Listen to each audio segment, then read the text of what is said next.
Hello, my name is John Glanvill. I'm a therapist and teacher, and I specialize in helping people overcome anxiety, depression, and I work with people who want to understand themselves better, who want to live with more integrity, more calmness, and more emotional stability. And the key to making this happen is learning about yourself and gaining the skills to quieten the incessant thinking, worrying, and the ruminations of the mind, and to find new ways to emotionally respond to people and the varied situation that life will always present us with. And someone once said that former engineers, such as myself, make really good therapists because we can picture and then capture the thinking processes and then the behavioral patterns that we humans fall into during times of stress. So when I work with you, the first step we take is to ensure that you're fully self-aware of what's really happening to you right now. And once you can see the emotional traps that we humans commonly fall into, we can progress to the therapy phase. Here we install the lasting changes that you're looking for. And my style of working is very logical, it's very rational, and it teaches you how to remove unwanted thoughts, unwanted reactions, and to sort of step back from controlling behaviors.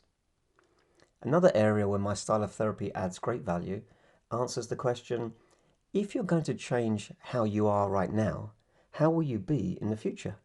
Because if your old coping skills got you into some sort of emotional trouble, then you'll need new ways of thinking, new ways of behaving in the future to keep those old habits from returning. And then for those who want to go much deeper, we explore the fact that each person is having their own subjective experience of life. For example, what I experience may differ from your experience in a common situation. Therefore, it becomes very clear at this level that we are responsible for our own decisions. We're responsible for our own feelings, emotions, attitudes, and the very concept that they made me angry is really quite ridiculous because it implies that they control your emotions, and they don't. So at this stage, we're really looking at happiness as a way of being, regardless of that which is happening around you. So let's delve into these 4 areas of personal growth in a little more detail. So in the self-awareness phase, we explore your current situation and we get clarity on just what you're looking for and how to get a better understanding of how your thoughts and your feelings operate and how they can often lead to anxiety or depression or a sort of numb, stuck feeling. There are some common dispositions that run through people who have anxiety, depression, or who feel numbed or trapped by life. They tend to be intelligent individuals who think and analyze or worry much more than others. They tend to have complex personalities, they tend to have creative minds, and usually they care deeply what others think of them. And therefore, many of my clients are professional people in mainstream careers who just need to be given a new understanding of what's happening to them and a process that they can logically and rationally follow that is well structured, and you can see and feel that it will make sense to make these changes. And as you become more self-aware, the first fact that needs to be acknowledged is you can't think yourself out of anxiety or depression. And they are in fact largely a problem of thinking too much in the first place. Therefore, as we move forward, I teach you how thinking works and what you can do to respectfully slow down and silence your own internal dialogue. Now, before becoming a therapist many years ago, my background education was in engineering, mathematics and physics, and this training now allows me to see how the brain, the body, the mind, thoughts, beliefs, and how our emotions work as a system. And it's a system with many variables. And if you know what you're doing, these variables can be modified, tweaked, and optimized to find more calmness and happiness within inside yourself. Have you ever thought, where does a thought actually come from? What aspect of you is that thought arising from? Do they arise from your unconscious or involuntary mind? Do they just happen to you? Are you consciously thinking that thought? Or do your thoughts arise from your ego, if you feel threatened or if you feel you're a bit silly? Or does your situation or the role that you're currently adopting dictate your thoughts? And regardless of which one you think it may be, I help you to begin to worry less or obsess less. And when you think about it, most of our life is spent chasing emotions like happiness and love and acceptance, and avoiding emotions such as pain, rejection, failure, and other basic feelings. Therefore, it's imperative that I can teach you what emotions are, how they can become diminished and uncalibrated during times of stress, and that leads to indecision, self-doubt, and sometimes addictions. And once you can interrupt unwanted emotions, it starts the process of you discovering that emotions are just emotions. And actually, they don't really mean anything. And this discovery allows you to have more choice in the decisions that you make now and in the future. And the link between our thoughts and our body has been proven time and time again. Stressed people get more illness than non-stressed individuals. And therefore, it behooves us to explore how we can minimize the emotional strain on our bodies by keeping our minds as calm as possible. And during this self-awareness phase, I'll be teaching you dozens of useful ways that you can interrupt incessant thoughts or quickly bring your body down from emotional reactions like anxiety and stress. So as your self-awareness rises, we move into the second chapter, which is the therapy and the change work phase of the process.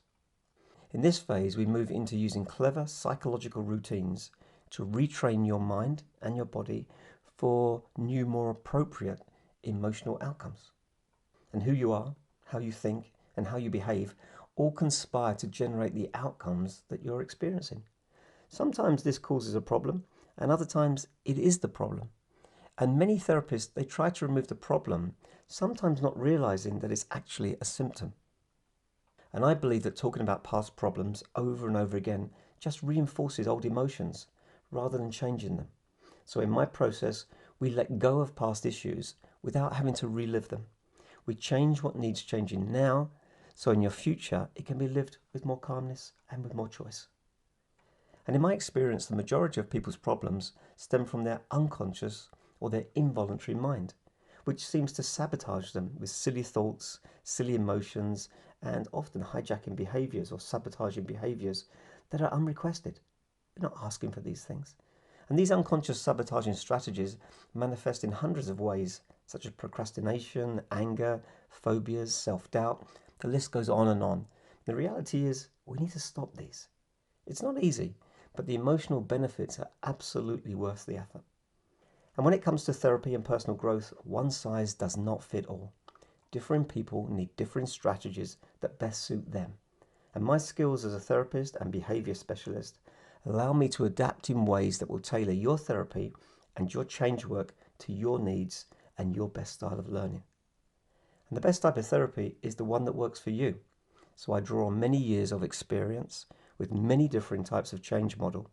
And because my background is in the sciences, we use a lot of logic, a lot of reason to break down exactly what's happening to you. And then we put in place common sense strategies to give you new ways of operating in the world that generate more emotional happiness. And I'm always told that I'm able to explain things in ways that just make sense, and that what needs to be done next often becomes quite obvious and certainly very achievable.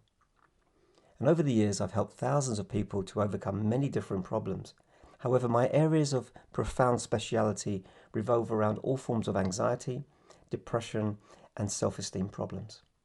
And I also thoroughly enjoy helping those who feel stuck in life and just need to push a reset button on who they think they are and to get them the motivation and to encourage them to discover what they really want from life. And for many people, once their presenting problems have been overcome, the question becomes, what else can I change about myself? And this takes us into the realm of deep personal growth or mentoring. And here we explore all aspects of your life to find more motivation, more desire, and to reveal your real potential. And we seem to be driven unconsciously by our values and our beliefs, what we think is right or wrong, good or bad, and therefore it makes a lot of sense to understand what our values really are and to explore if they're serving us well or if they're keeping us trapped. And if we need to change them, we go ahead and do that. So many people say to me, John, I just don't know who I am. So I suggest we delve deeper into profiling you and showing you what behaviors and thoughts are natural for the person actually you really are.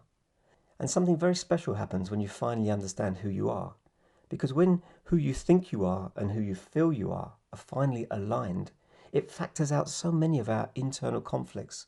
And once again, this leads to more calmness and it leads to more decisiveness in the things you choose to do with your life.